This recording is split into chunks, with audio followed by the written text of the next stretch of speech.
Warning: the following podcast contains violent scenes that may be unsettling to some listeners.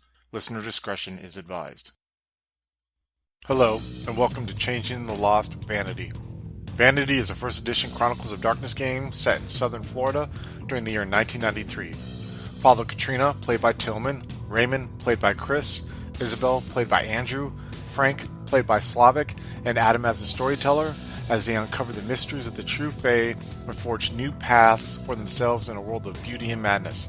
Follow us on Twitter at twin_cities_VTM for channel updates, and we hope you enjoy this episode. Katrina, you and Charlie are sitting next to each other on the couch. Charlie has just kind of admitted to you that the Winter Court of your own freehold, as well as the Miami freehold, have kind of had their hand in the drug trade, I guess you would say, for a while, probably. I mean, Charlie seems to think that this is kind of just like a thing that a lot of people know about, and he's almost surprised that you're surprised, if that makes any sense, Katrina. So he just stares off at the TV, kind of just like, he's not really thinking too much of this conversation that you guys are having. Just is a very casual thing to him. Like, you can tell he doesn't really feel like he's like telling you like a big secret or like, giving anything up. He's kind of just like, oh, you didn't know? I'm trying to think how I could ask him for names without being like, here, let me get my detective notepad and write it down. Can I make like a manipulation or maybe persuasion roll to see how terrible word, whether he picks up on me trying to find out as much as possible? Yeah, we can definitely do that. So you're trying to kind of hide the fact that you're prying him for information? Yeah. Like trying to kind of pass it off as more of like a casual conversation? Is that what you're trying to say? Yeah, maybe like a bit of a morbid interest, like, I've never been exposed to this. Tell me more about it. Okay, let's do manipulation, and I'll let you subterfuge or persuasion. Let me see.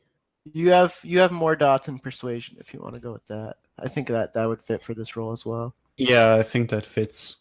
I was just looking at my blessing and my Kith ability to find out if they give me any bonuses. All but right. As far as I know, I can only put glamour into. Oh, I can put. You can put it into persuasion if you want. It makes it so that you can spend glamour on it and removes the penalty for things you don't have dots in. So Okay. for like the social stuff, if you don't have any dots in it, you don't have the penalty. I can use one glamour about the same way as I would use one willpower. Is that correct? Yeah, it's like it's a 1-for-1 kind of deal where you spend a point of glamour and you get a bonus dice on the roll. Willpower is like 3 bonus dice. Oh, okay. But willpower is harder to get, right? Yeah, and you can do both. So. Ooh. So you're gonna pump any glamour into that roll, or just kind of? Yeah, I'm going to use one glamour and one willpower. Ooh. Hot damn. I want to find out everything.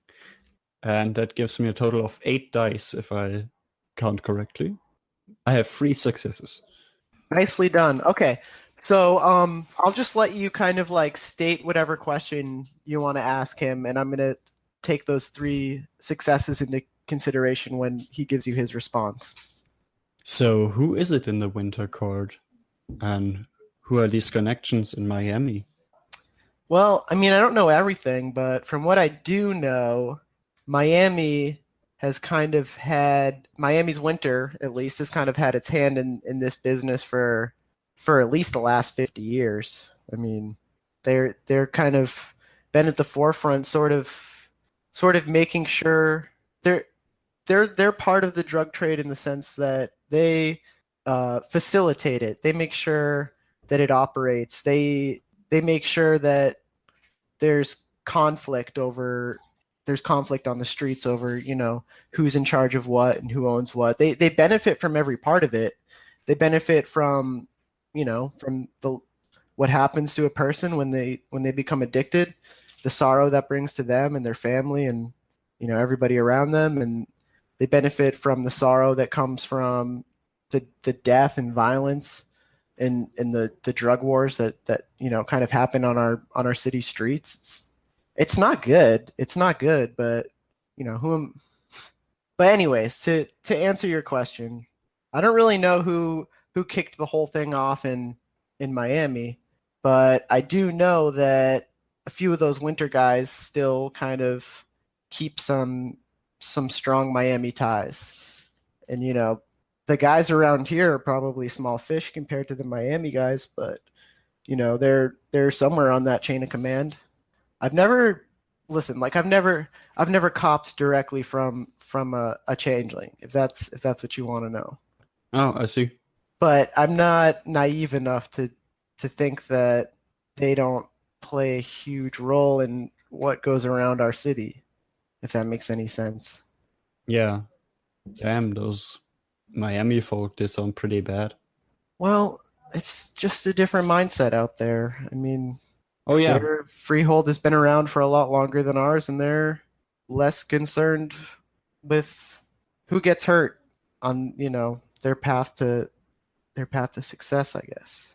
I mean, I'm sure a lot of people in the courts of this freehold know that the Winter Court is a part of this. I don't think it's a big secret, Katrina. Well, as I said, it was a secret to me. I don't know, maybe it's because Norma is such a good heart, but She does always see the best in people. well, what are you gonna do? What's your plan for the future? Your best expectations? Haven't really thought past this day, to be honest, Katrina. I'd like to call Melissa, tell her that I'm okay, tell her to let the others know that I'm okay. That's really all that's on my mind right now. That and getting myself better. Okay. Let's cut to Raymond. Janice arrives at your office. She kind of knocks on the door of what appears to be a seemingly closed business. Yeah, I'm gonna put on like the white like over jacket that I'm gonna put on when I do consultations and kind of like walk towards there and with a little clipboard and like a pen on the clipboard and then just going to I'm going to just kind of like put on my best smile and open the door. And what does she look like by before we start this? Like, what do I see when I open the door, I guess? She's a woman in her early 40s, I would say, maybe mid 40s. She looks like she takes good care of her body. She's in pretty good shape, actually. Her hair it's brown and curly and about maybe like shoulder length. She's Caucasian. She has very clear skin. She's actually most people would consider her an attractive woman. She definitely is like conventionally attractive, probably in most people's standards. But she's like Uh, full of doubt and everything like that, yeah, right? Like, okay, and, definitely. and I mean, part of you, I mean, you've been in this business a long time. You can instantly pick up on this sort of like poisonous attitude that like certain people have about themselves, where no matter what they look like, they always want to look better. It'll never be good enough for them. And you can spot it right away. So when you met her for the first time, you put her in that special place in the notebook because you knew that she would prove to be beneficial someday, possibly.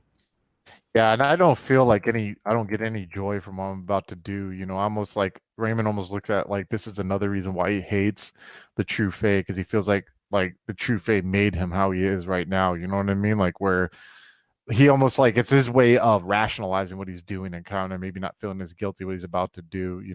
So That's he pretty kind of interesting. yeah. So Raymond like doesn't he definitely doesn't feel great about what he's about to do and what he's done probably before, like a good many times. How does, like you said, he kind of feels like, oh, the true Fae made me do this.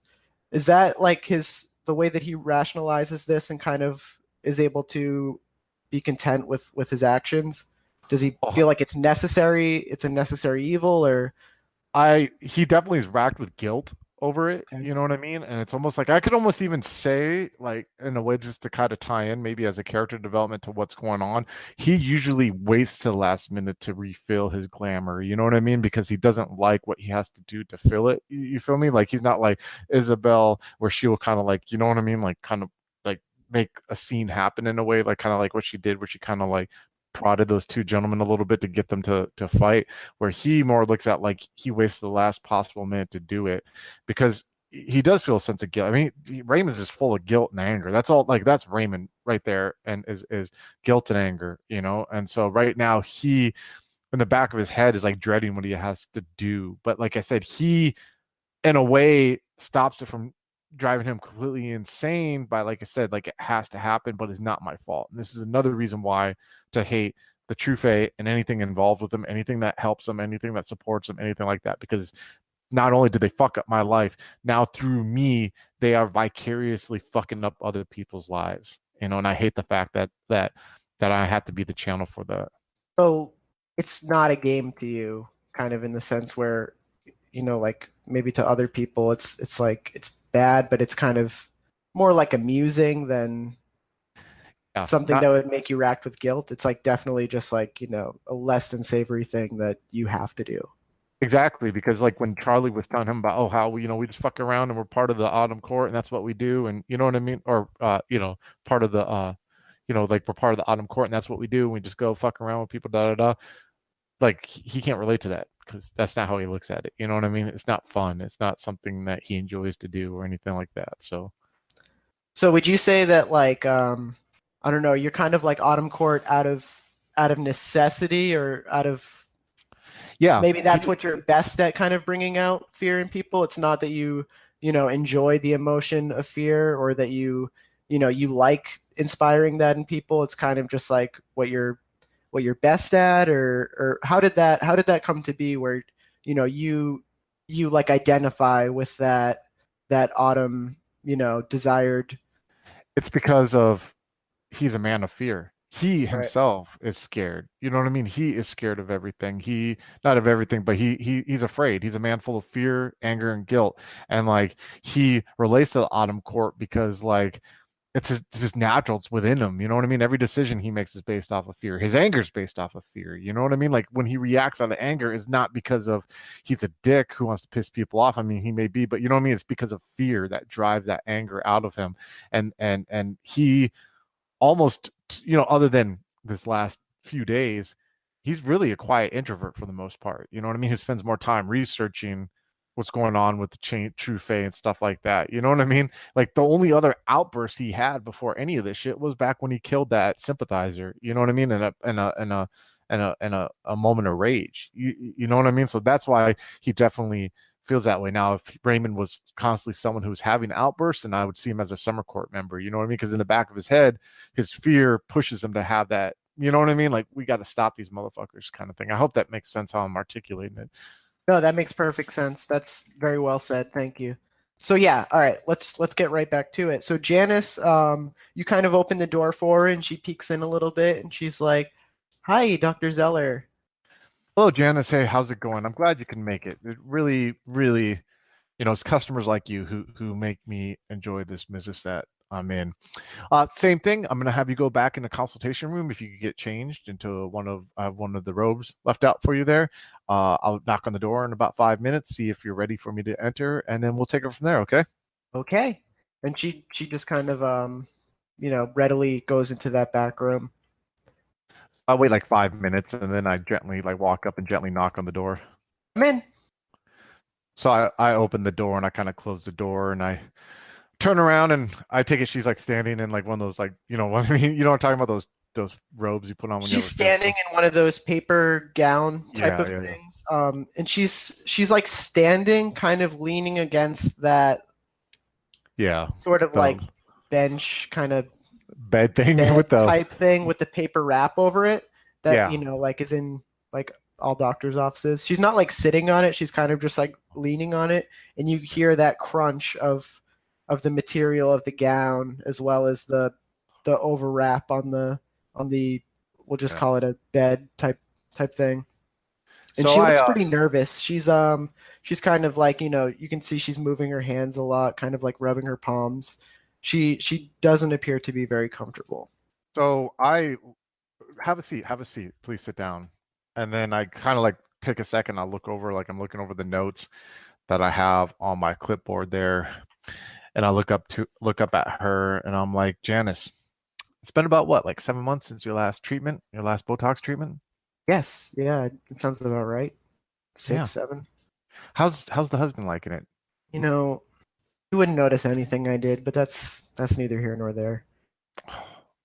See, that's I was thinking about that. I was thinking about, I don't know, start like last week. I was thinking about how I hadn't heard from you in a little bit, and I know you were having issues with him noticing you, and others, issues with your appearance that we know that you have. Um, but I kind of like set down my clipboard and I set down the pen like on like next to the sink thing there, and I go up to her and I kind of like just gently like move my hands towards her, and I kind of like start feeling around her like high cheek, her cheekbones and everything like that. And I'm kind of just gently, not trying to, you know what I mean, be intrusive. Like I'm sure she's pretty much used to it. And I'm kind of like predominantly like also like taking her cheeks and like stretching them out with my thumbs, you know what I mean, and just kind of looking a little concerned while I do it there. And I kind of just turn her head a little bit.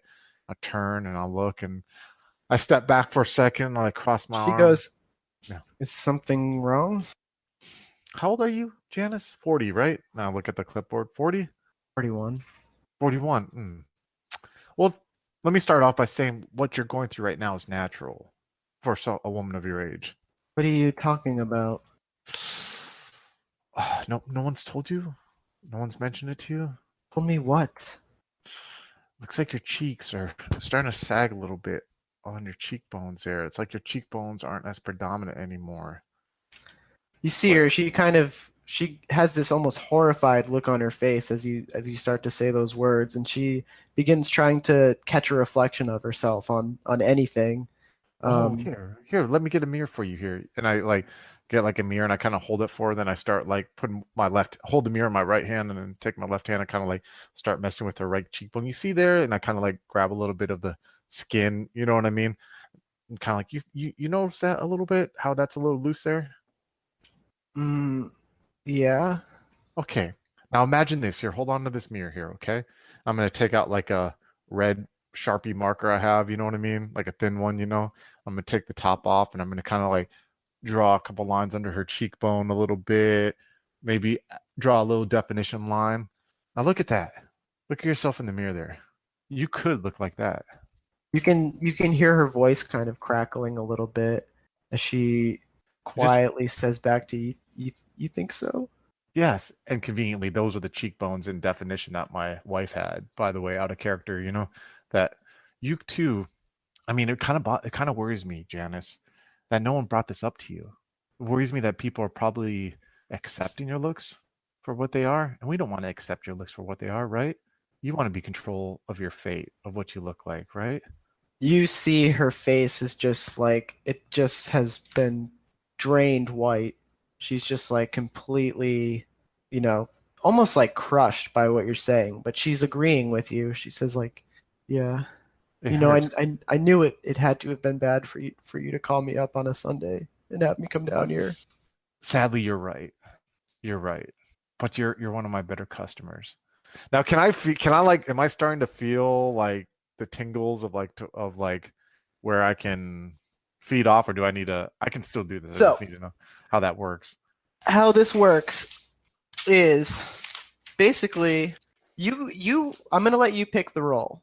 Whatever you think is going to make sense.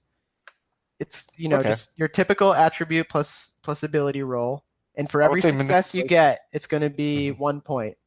I would say The emotion that she's feeling right now is sorrow, not fear, sorrow. So it's going to be 1 point for every success. If you were inspiring fear in her, it would be doubled, seeing as it's your quartz emotion. So I'm gonna try one more thing and then I'm gonna roll. Okay. I want to see what this other idea that I have. See if this works. Okay. The thing is, Janice, I'm not sure if I can fit you in. I'm really not sure if I can fit you in. And What do you mean? Why did you call me down here? Well, I thought I should let you know, but I was looking at the schedule as you were coming in, and I saw I got some very important clientele, and that I don't know. And now part of me regrets telling you because now you're gonna have to walk around looking like that and not being able to fix it. Now, do I feel fear right now coming out of her? I'm fucking out of character. I am not like this in real life. This is the worst part of playing World of Darkness games. Oh my God. Yeah, she is afraid at that Okay, fact. now You're I'm gonna starting to roll. inspire a little bit of fear. Okay. So I'm All gonna right. roll manipulation and subterfuge, which is 5 dice, 2 successes. So I get 4 glamour back. All And right, you thank God. feel this rush. It's like having a giant glass of ice water, like when you're like been thirsty for so long or something. It's just like this just it just overcomes you. And you feel the hairs stand up on the back of your neck. You hear almost like a clicking sound or maybe like faint like bells in a distance or something like that as you just feel the rush of what you know to be glamour kind of surging through you. And you just see the emptiness in Janice's stare. Yeah, that emptiness and the stare thing's really getting me.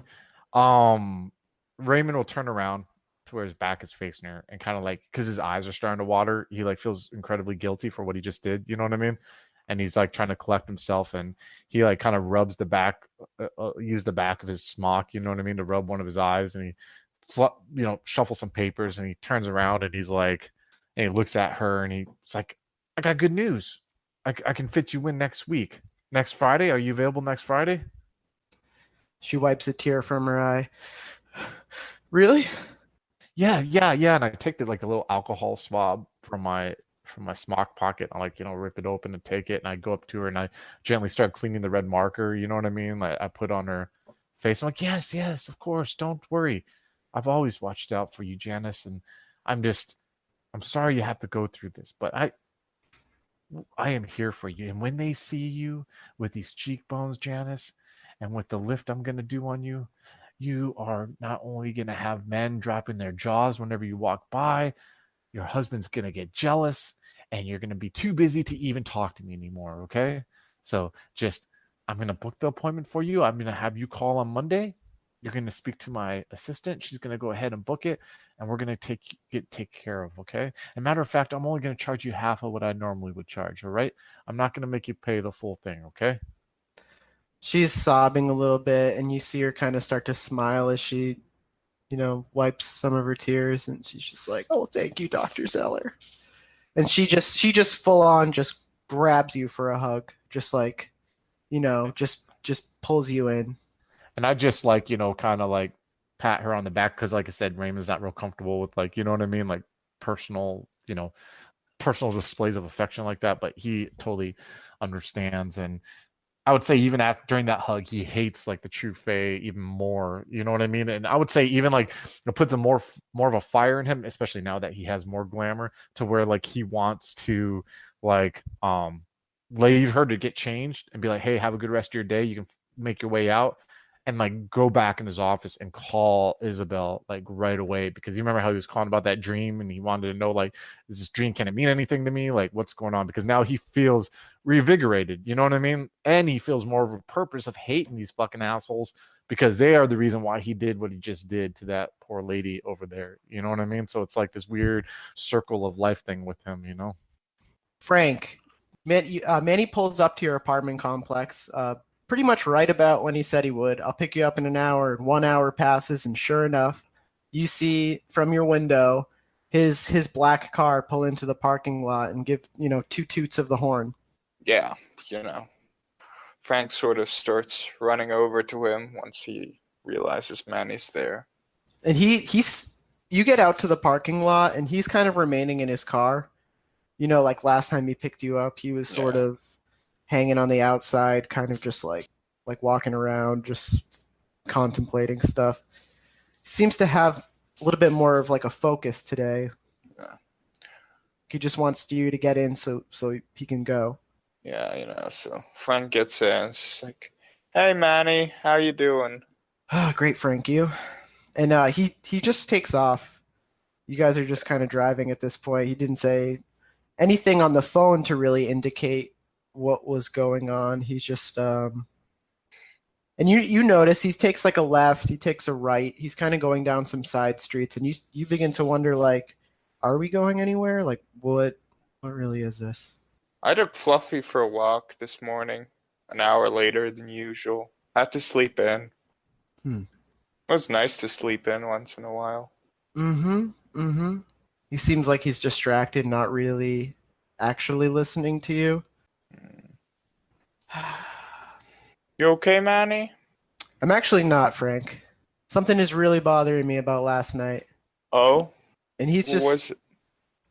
he's just driving. He's kind of speeding a little bit. He seems very distracted, like something on his mind. And he opens up the glove compartment, reaches past your lap, kind of, and pulls the glove compartment open. And he takes the idol from before out again, and he shows it to you. And he goes, "Remember this? Remember from yesterday?" Yeah.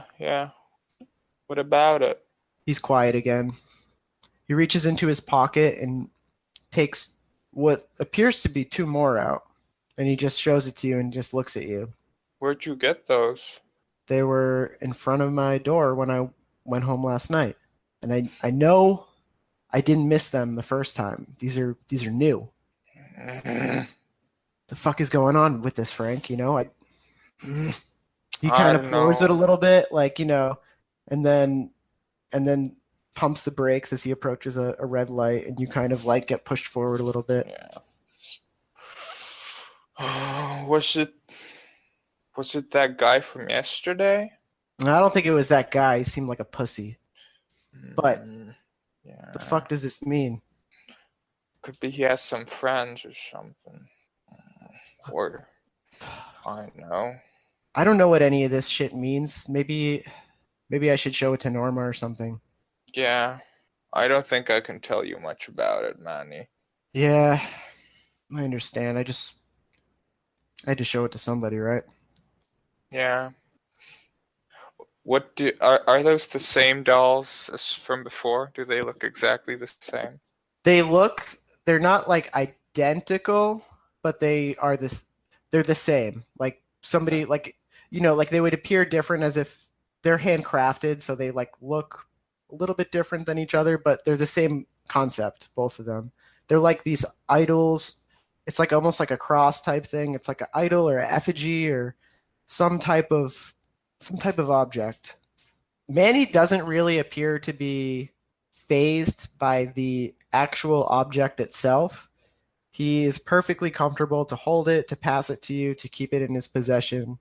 He's like, you get this weird vibe that even though he knows everything that he knows, he's still somehow not like a superstitious man, which is bizarre for somebody who is a changeling to not really believe or like take stock in superstitions and stuff like that. Did you try breaking it, Manny? See what's inside? You think I should? Sort of Frank's as the effigy in his hands, sort of, playing with it. I could do it. He clicks the blinker on to the right, and he kind of like pulls over on the side of the road and just puts the car into park. And he looks at you and he just goes, "Okay, do it." So, cracks it open. You crack it open and it just cracks like a twig. Nothing really appears to have happened other than it breaking into two pieces. Is there nothing like inside? It's not hollow. Yeah, there's no like magical smoke that comes out or anything, but it appears to just be like sticks. It's just sticks that somebody wrapped together. Frank will probably. Should I just throw this out? Yeah, toss it. Just, I just wish I knew what it meant. Is all. I mean, I'm not going there a third time, Frank, but something has to be done. I guess we could call Raymond and Iz and the rest of the crew and see what it does, or visit them, or we could arrange a visit or do something. Let's do that. Clearly, I don't have the answers. You want to call Raymond and Issa, or should we call Norma, or? I'll call them once I get home. All right. Okay. Thanks for taking this drive with me, Frank. I always know I can count on you. You know it, Manny. You know it. And if Hey, you if you're catch the man or thing doing this, you can always give me a call and I'll help you rough him up. he chuckles at that. He's like, "Well, we'll see what happens." But I just know this isn't over yet. Hmm. And I feel like it means something. I don't know. I just hate being fucked with. Yeah. Well, hopefully we'll get this over with soon. Okay. You're right. And he turns around.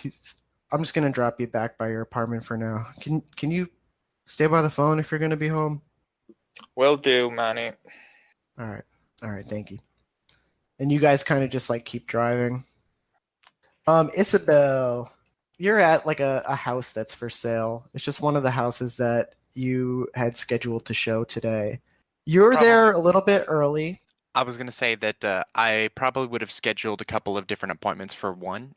More convenient for me to set up like multiple, like, hey, this person, then this couple, then this couple, and so on and so forth for the next couple, like 2-3 hours, and then go to another house, and like that kind of thing. And so I probably would have scheduled several in a row to just show off the one and then go to another, that kind of thing. So you would pretty much like arrive at one location. People would have like different appointments where they would come to the property, you would show them, somebody else will come, you'll show them. And then once you finish with that property, you kind of pick it up again at a different property. Yeah, exactly. Okay, very cool. So let's say that you're at the home. This is before your first appointment shows up to see the house, and you're kind of straightening things out a little bit. You know the ways to make a house presentable for showing. You're making sure that chairs are pushed in, just tightening up all the loose ends to just try to make this like a like an ideal like model I've got like the looking home. paperwork with the square footage and all that stuff, so I can be Right. like, oh, it's got this much, and there's this, and then it's cost this much, and so on and so forth. So you still have a good 15 minutes before your first couple of the day arrives to view this home, and your cell phone starts to ring. Do you keep it on your side, or is it like, I mean, It would be in her it's purse. it's in her, yeah, okay. It's hard for me to imagine like how people actually like used like cell phones back then, because they were just so huge and just like I cumbersome. mean, in the next couple of years, there's going to be cell phones that are relatively small. So, like, I know that in 92, right? Three. 93, 92, 93, it's cell phones are still kind of big, but like Mhm. 94, 95, they got significantly smaller. Yeah. So like it's not too unreasonable to just And then have you could play something. Centipede on them like in a few years probably. So Yeah. Like they got significantly smaller and more portable and more feasible and so on and so forth. So her having it in her purse, is not totally unrealistic. Just, oh, it's over here on the countertop while she's straightening things out, starts ringing, goes to pick it up, answers. Um, should say Isabel Martinez. Issa, it's Nicole. And just really quick, Nicole Ramos. It's another changeling that you know. She's a spring court changeling Okay. of your freehold of Fort Lauderdale. And she's just kind of like a friend, just like a girlfriend. You guys have gone clubbing together. You guys gossip about stuff in the freehold. She's just a girlfriend. You haven't really. She Sorry? hasn't shown up in the Chronicle yet. This is a new name, right? No, this is a new name. Yes, yeah. It would probably be assumed that she was at the nightclub opening of the first session, but we didn't encounter her yet in this I game. was No. whisked away. Yeah, of course. Damn you, Raymond. Issa, it's Nicole. Hi. What are you doing, girl? Let's get some brunch or something. Oh, I have a couple of showings I have to do, but I'm free around lunchtime, maybe noon. Ooh, okay. Let's get some mimosas. Oh, that sounds fantastic. I need a break from this bullshit. It's been a while since me and you caught up. Why don't you give me a call when you're done with all this? I'd like to hang out a little bit. Yes, I would love to. And some quick background about your like relationship with Nicole. She's Okay. just like a kind of like a casual friend that you have. You guys hang out and just kind of like All her friends are girl out. casual friends. Yeah, like okay, fair enough, fair enough. So you guys have similar interests. Her being a member of the Spring Court, she's very into nightlife, very into partying, drinking, dancing, meeting guys. A lot of this stuff, you guys have a lot to bond over. Is what I'm trying to say. And you guys hang out every now and then. So it doesn't seem weird to you that she called. I It's would not say really that out of the Isabel probably has ordinary. more of a mean streak to her, though. Okay. She's a bit well, I thought a bit about what you asked a little while ago, and as regards to like how she might feel about how she uses people, and it's with Isabel, it's probably more like she doesn't care at all about how she's doing that. It's more the selfishness is more what it is. It's like, no, I'm just getting glamour, and like you're just a tool for me to do that. So like whatever, you're it's just feelings. Get over it.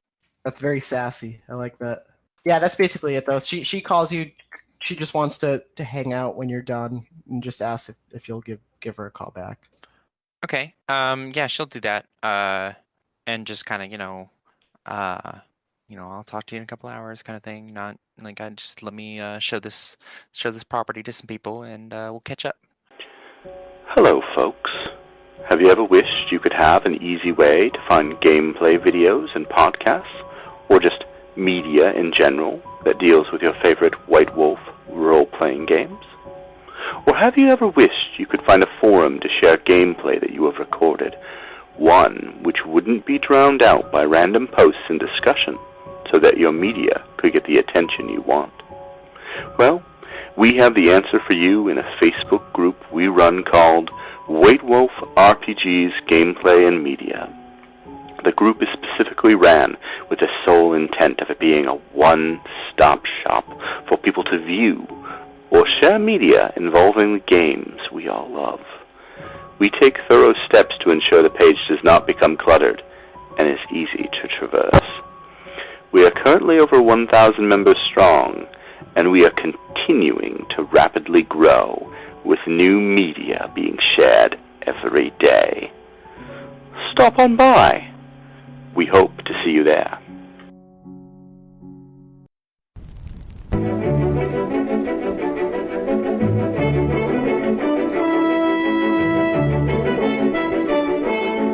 The Los Angeles metropolitan area is constantly growing and changing.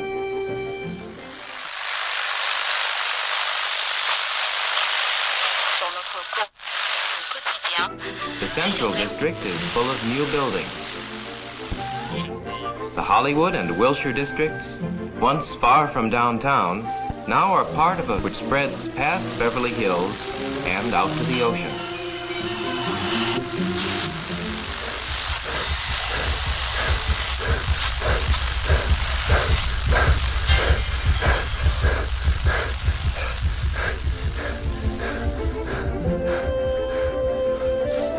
But why is all this going on in Los Angeles?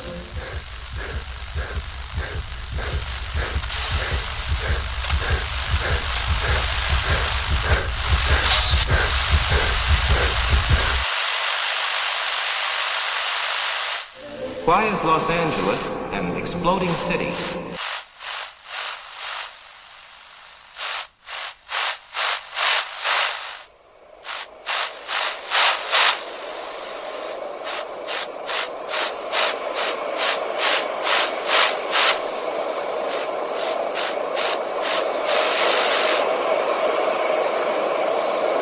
Neon Masquerade. The Demon's Mirror. 13 Candles. 3 Chronicles running through the undead veins of the City of Angels. The Esoteric Order of Roleplayers Actual Play podcast invites you to drink deeply. Go to eorpodcast.com and search the duets tag to find out more.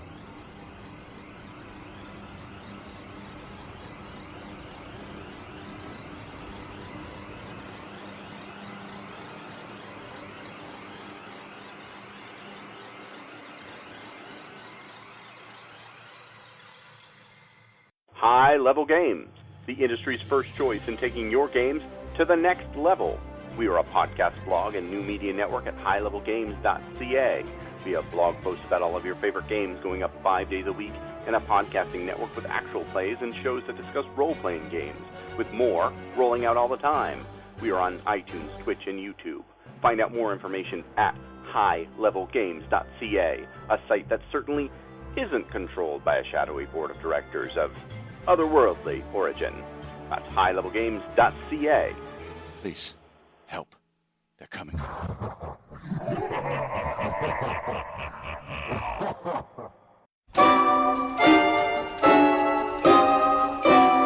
Hey, do you like World of Darkness? Do you want to introduce your friends to it? But there's one problem. Nobody reads books anymore. This presents you with a problem, doesn't it? You want to get your friends into these awesome games, but they don't have the time or wherewithal to read any of them. Well, that's where Brett the Hitman comes in. Brett the Hitman, your one-stop shop on YouTube for all things related to World of Darkness. Currently in the middle of his Werewolf the Apocalypse series, which is showing tremendous growth. It's going to the moon!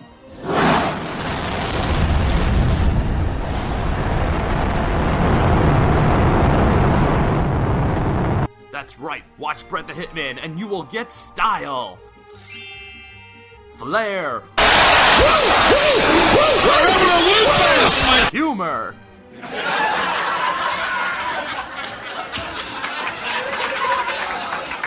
and of course some dank meme magic.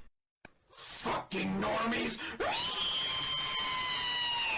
Brett the Hitman on YouTube at youtube.com/I love other people's misery. So watch now! If only for the dank memes. Tune in today!